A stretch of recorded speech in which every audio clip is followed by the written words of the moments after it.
This is the Baltimore Sports Pub. Here's Terry Ford, Brent Harris, and Alex Woodward. Welcome in. It's a Friday here on Baltimore Sports Pub, October 9th. Today we give our predictions for the Bengals-Ravens game. The NFL schedule keeps getting shaken up thanks to COVID-19. LeBron is going for ring number 4 tonight, and Natty Flight is offering you and your friends a party in the sky. Let's start with last night's Thursday night football game between the Bears and Buccaneers. Down 1 point with 1:19 left on the clock, Tom Brady had a chance to complete his 47th career game-winning drive. But instead, on 4th down, he chucked an incompletion to Cameron Brate and then kept gesturing with 4 fingers like he thought he had another down. Fourth down next? No, Tommy. That was 4th down. So, Terry, both Tommy Boy and Bruce Arians said after the game that Tom knew what down it was. Are you buying that? Oh, come on. Come on. He's standing there with that dumbfounded look on his face that I have, by the way, every day for hours. He had that dopey look on his face. Is it 4th down now? Isn't it 4th down now? No, dude, it's 5th down, which means get off the field. And the thing is, the entire offense is standing with him. They're all looking, and, Brady's walking over for 4th down. And so, of course, he forgot. And the communication in his helmet was off because, from what I understand, in the communication in the helmet, someone's saying, hey, it's 4th down, or hey, it's 3rd down, or hey, we got 2 timeouts. So this whole thing went sideways. It was bizarre. And to have the best quarterback of his generation stand there looking like my grandpa in the nursing home with this glazed over look at her. I mean, it's a huge brain cramp. And look, Bruce Arians is doing the right thing by not throwing this guy in front of the bus. You just say, look, man, he knew I screwed up coaching. Let's move on. I get it. You protect your player. But I don't know about you guys. I'm always from the school. Just admit your screw up and get it out there and move forward because you know what, as good as I do, there are going to be people who aren't going to let this thing go. It's going to become 4th down gate. And people are going to be, trying to get into the recording devices and try to interview people that were in the huddle. And if I'm Tom Brady, I get up and go, yeah, dude, I totally brain farted. I thought it was 3rd down. My bad, my mistake. I don't know what I was doing. He forgot. It's obvious. I'll tell you the 2 things really quick before we go off of this. How about the fact he had running backs wide open for 1st downs on 3rd and 4th down, and he didn't, and he threw the ball downfield instead of just going to the easy play. I thought he was like Mitch Trubisky. I mean, bad throws, bad decisions on 3rd and 4th down when he had running backs wide open in the flat who could have, picked up the 1st down yards. It was bizarre, guys. It was just a bizarre sequence all the way around for Tom Brady. But, yeah, he forgot. He wouldn't leave the field. That was the best part. He's like, I am staying on the field until we win this game. He threw up the 4. I thought he was talking about the 4 horsemen. I thought he's like a Tully Blanchard, Arn Anderson, and those guys. I thought he was going old school wrestling on us. Hey, 4. I got you right here. I got your 4. That's awesome. 59? He has 59 come from behind wins. We have never, ever seen something like that where he just lost track of downs. Now, he did practically admit it, didn't he, after the game where he said we should have been looking at getting a 1st down and not chunk yards. They needed, I think, about 30, 35 yards to get into field goal range. And so he was looking at trying to get the ball into field goal range, and he knew he had to get a 10, 15, 20-yard play at some point. But at that point, on 3rd and 4th down, to what you just said, Terry, you got to get a 1st down to extend the drive. And he had a couple opportunities there. And you know what? Tom Brady is the master at dumping it off and getting big plays. Like he understands and reads that as good as any quarterback in the history of the NFL. But on this day, I don't know if he was, thinking about what he had to pick up on the way home, like the grocery list. Giselle had him doing his honeydews or something. Like his mind didn't seem to be on the game at that moment. Now, I will say he lost his mind a couple of times in that game. His team made so many mistakes from headbutting and offsides and holding, and he was getting hit. He was throwing his helmet on the sideline. Tom Brady was upset. Like he was legitimately mad, and he was getting in his guys' faces on the sidelines. I wonder how much that had to do with it. He just didn't seem focused in that moment. And look, he has proven himself over the years at comeback victories. We've never seen this before. I guess that's what kind of makes it funny. But Yeah, I'm going with Tom Brady's a big old school NWA wrestling fan. Four Horsemen. The Four Horsemen. I'm glad you brought up that he wouldn't leave the field. That's true until Nick Foles came out to shake his hand. Nick Foles is now 2-0 against Tom Brady, and Tom Brady is 2 for 2 on refusing to shake Nick Foles' hand. And why don't we ever bring this up? We talked about this earlier this week. I'm not sure if it made the podcast, but we discussed it amongst us about LeBron James storming off the court with 10 seconds left in an NBA Finals game, and we hold him to a high standard. We hold Tom Brady to that same standard. To me, it's a bad look. It's unprofessional. It's unbecoming of the team for you to just pout off the field and run off and not even shake his hand. He's done it twice now. So it seems like a personal thing. Or maybe he forgot what quarter it was. Maybe he thought they were going to halftime and it wasn't the end of the game and he could shake his hand later. Maybe he's going senile. I don't know. He's 43. That's 175 in NFL years. You're not supposed to shake hands and hug guys after the game. Get off the field. It's all about COVID. Give the guy a break. Come on. Hey, you know what happened? I just hit me. You know, we're talking about like you have your offensive coordinator in your headset. To your point, Brent, Giselle got a hold of the microphone. Tommy, we need milk.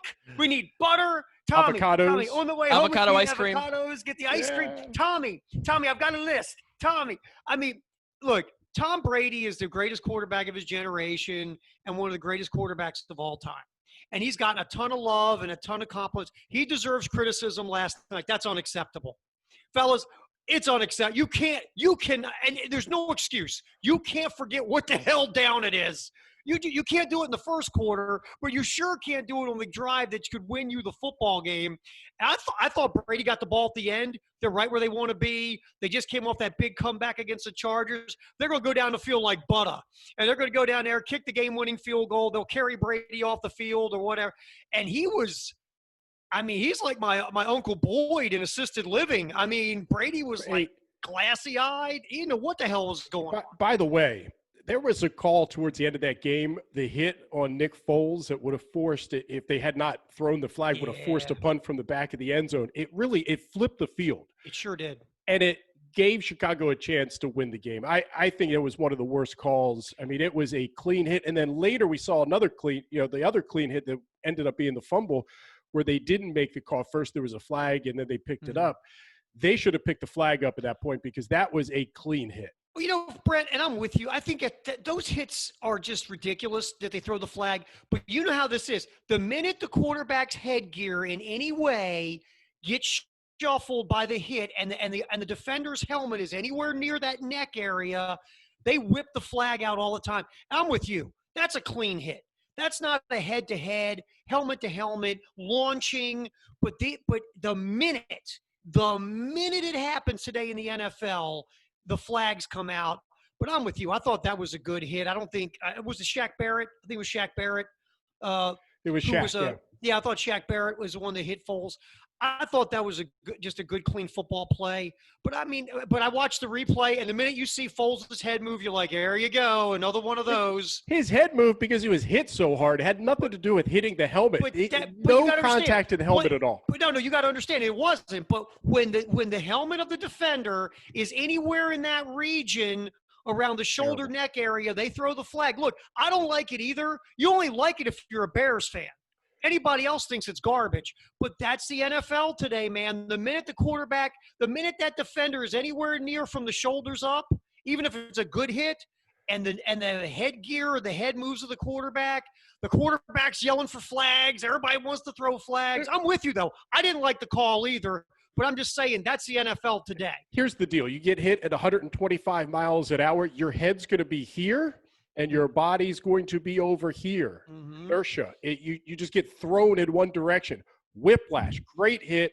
Awful call. And it changed the outcome of the game. But you've also got to remember this. The referee is probably 50-some years old who's watching the game at real speed, and he sees the head move and the defender where he's at, and he throws the flag. Now, if you want to start reviewing those, that's a different conversation.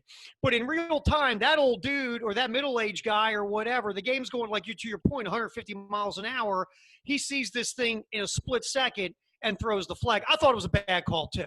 I don't thought wanna- that changed the game. I don't want to review any penalties ever again. That did not work. It was so bad. No, thank you. Our big story, Ravens host the Bengals this Sunday. Joe Burrow will face his former LSU teammate and Patrick Queen for the first time in a game scenario. Same thing for former Ravens linebacker Josh Bynes against Lamar Jackson, as Bynes is now with the Bengals. Don't worry, Lamar Jackson, he missed back-to-back practices for the first time in his NFL career this week, but he did get back to practice today with a knee injury that is not considered serious. So Brent Harris, the Ravens have won 3 straight games against the Bengals. Lamar has been outstanding in all 3 of those. What's your prediction for this Sunday? The prediction is the Ravens win. I got 27-13. I would love to see this offense hit their stride. You look at the Bengals defense toward the bottom of the NFL in stopping the run. And that's what the Ravens are supposed to be. That's supposed to be their strength. So we'll see. We'll see how much Greg Roman allows Lamar Jackson to run the football on some design plays. Obviously, if the pocket breaks down, Lamar runs. If it's not designed, you can't control that as much. You could tell Lamar, hey, you got to get down, you got to get out of bounds. But ultimately, it's how many design runs the Ravens are going to have for Lamar Jackson, depending, to me, how healthy is he and how healthy is that knee. But this game, we talk about Joe Burrow and 3 straight games of 300 or more yards. He's kind of hitting his stride a little bit. The defense has to shut down the Bengals. They have to limit the Bengals and their opportunities. And I think the Ravens, if they control the clock, which they haven't done all season, we've talked about it all week, they haven't dominated time of possession. And so if they can run the football, maybe, as we said yesterday, give Gus the Bus the ball, right? If we give him the ball early in the game, maybe they establish a little physicality. That's what I'm looking at. What's got me worried, Terry, is that's what I said that I've been looking at for the last couple of weeks, and I haven't seen it. I mean, this is a shell of a team from last year. It really is. It's not as good of an offensive line. Defense hasn't been as opportunistic. They're not getting after the quarterback, which I know has been an issue for a while. They're not running the football in that dominant way they did before. I'm not seeing a lot of creativity out of the run game. I'm not seeing the big chunk plays. They've got to get back to that. That's what I want to see. And you know what? If they win this game 13-3, but run the ball up and down the field, I would be just as happy. I don't care about the final score. I want to see them get back to running the football. Yeah, I mean, look, sometimes we make things too complicated, right? And these offensive coordinators get paid 7 figures. And they, I used to always joke about Marty Morningwig and his big Denny's menu in front of him on the sidelines. I'm going to get an eggs over my hammy, and I want it well done. Sometimes you just keep it simple, right? The Bengals can't stop the run at all. They've had issues stopping the run all year. The Ravens are supposed to be the greatest running team in the history of football. You know what? Just go run them over. Just go run them over. Run them over, and I'm not saying don't throw the ball at all. Run them over, and then go to your play action. Hit the plays down the field that are going to be there for you, because you should have guys wide open, because, again, you should run them over, and just go get yourself back right on offense. This is a good week to get yourself right. Run the football, beat up the Bengal front 7. I mean, Geno Atkins, I don't know if he's going to play or not, and he's the best Bengal run defender. Just run him over. Pick up some big rush yards.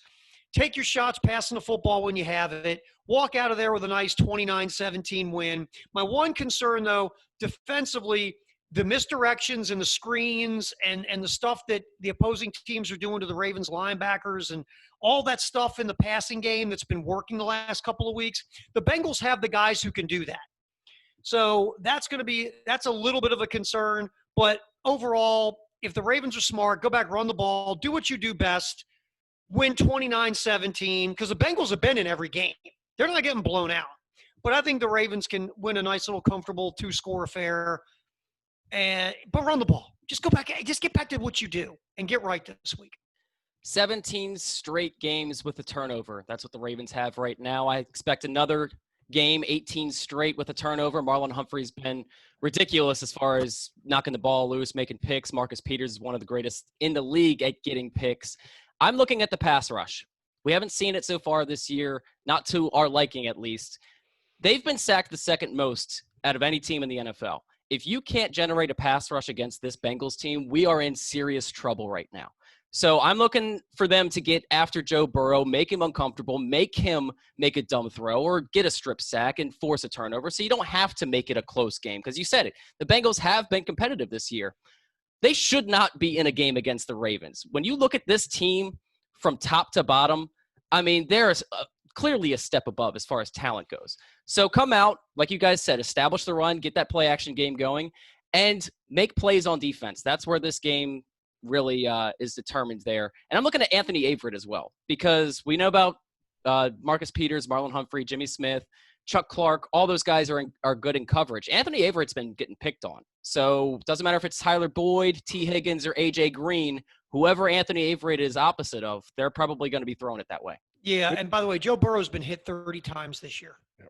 I mean, so to your point, Alex, if you can't get some heat on Joe Burrow against that Cincinnati offensive line, which is so bad in pass protection, wink, here's a 5-hour energy, my friend. No sleep. You got to figure this thing out, man. Hey, Terry, did I hear a we from Alex? Yeah. Has he changed over the allegiance from down 295? I like to hear it. When did I say we? Yeah, you did. You said we. Oh, you dropped a we. You need to get a pass rush. I don't even drop a we. Okay. I never drop a we. Alex dropped a we with the Ravens. I never drop a we. Well I don't done, play Alex. for him. Well done. I like to see the change of allegiance. I will throw one stat at you, and this kind of sums it up for the Ravens. The Ravens, since Lamar Jackson became quarterback, they have 15 200 rushing yard games as a team. 15. The next highest team, 5, and that's the Titans with Derrick Henry. 5 total. They have 3 times as many as any other team, 200 rushing yard games. That is their identity. They have to get back to that. They have to run the football. They've got to be physical. This offensive line needs to start gelling. Now, look, we're 4 games into it, so there's a lot of time still to get that offensive line going. So I'm not, this is not panic mode. I just want to see them get back to what they do well. And by the way, out of those 15, 2 of those have come against the Bengals. They have had some big rush days against Cincinnati, and so hopefully that'll continue on Sunday. Yeah, real quick. Phillips, the rookie guard, he's been missing practice this week. Maybe you see DJ Fluker this Sunday, possibly. Ronnie Stanley's back. How about the thing with Lamar Jackson, a stomach ailment? A stomach illness. Everybody freaked out. Oh, my God, does he have COVID? Oh, my God, does he have COVID? Oh, no, Lamar Jackson can't have COVID. Yeah. But because the game's not even on the board. Vegas had the game off the board for a little bit. So it's going to be – I think the Ravens win easy. There have been no new positive COVID test results for the Titans or Patriots today, as they are now on pace to play in Week 5. Patriots are set to play the Broncos Monday at 5 p.m., and the Titans will play the Bills on Tuesday night at 7. Meanwhile, the New York Jets had a presumptive positive test this morning, so they have sent everyone home, and now that game between the Jets and Cardinals is now at risk. Terry Ford, I know your head's about to explode trying to think of how do you handle this, but I'm going to put this stress on you. How the hell do we handle this? You take 2,000, 3,000, 4,000 NFL people and put them in a bubble in Dundalk. And you put them in Dundalk. And you don't let them leave Dundalk. That's not sanitized. Not Dundalk. I'll be honest with you, man. You keep going. Maybe, just maybe, and I'm not going to take credit for this. I think Dan Graziano said this.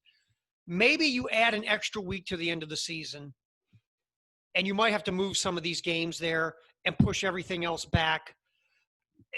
Look, again, we've said this. You're trying to run a business. Is it an essential business? Well, for gamblers and guys with no life like me, but in the big world, no. But it's a business. You're trying to run a business. You're trying to make money, and everybody's trying to get paid.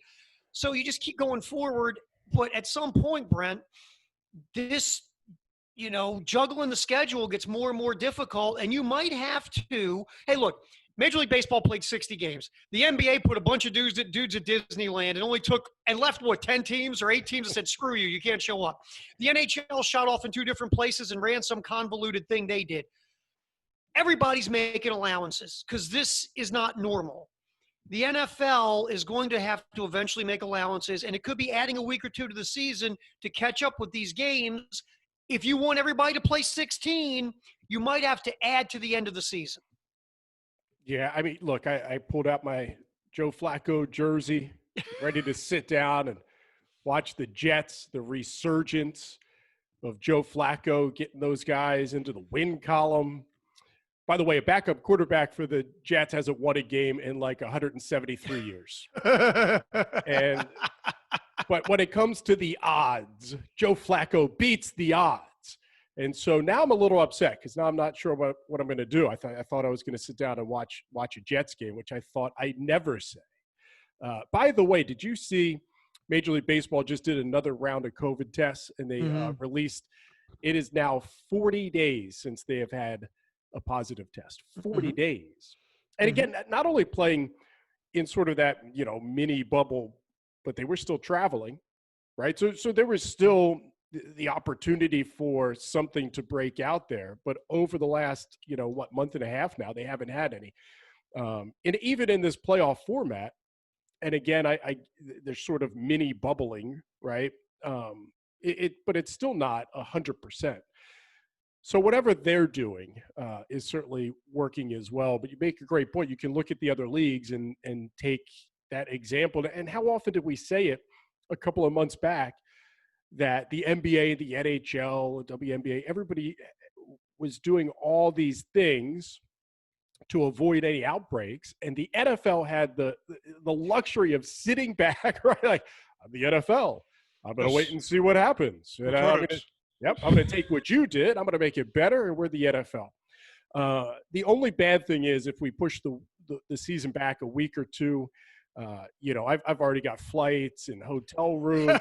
Ravens are going to Tampa. Now I'm going to have to adjust all my travel plans, and that I don't like to do that. That's a real pain in the butt. But it is what it is. We keep talking about, COVID is undefeated.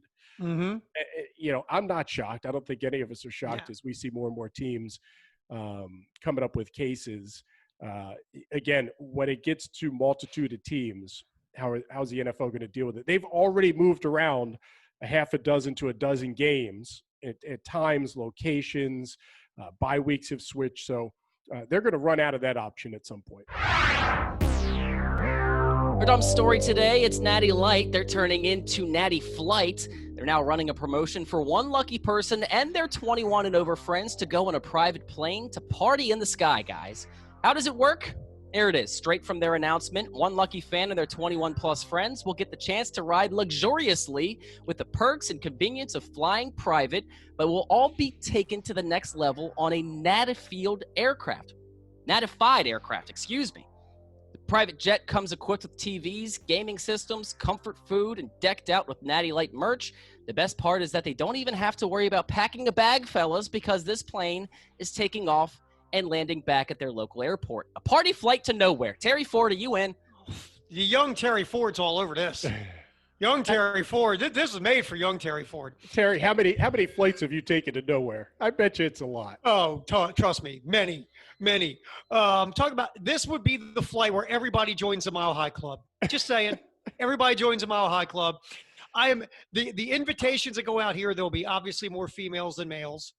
This is going to be the most fabulous party ride of my life. Young Terry Ford would be signing up for this, no doubt. This is a no-brainer, Brent Harris.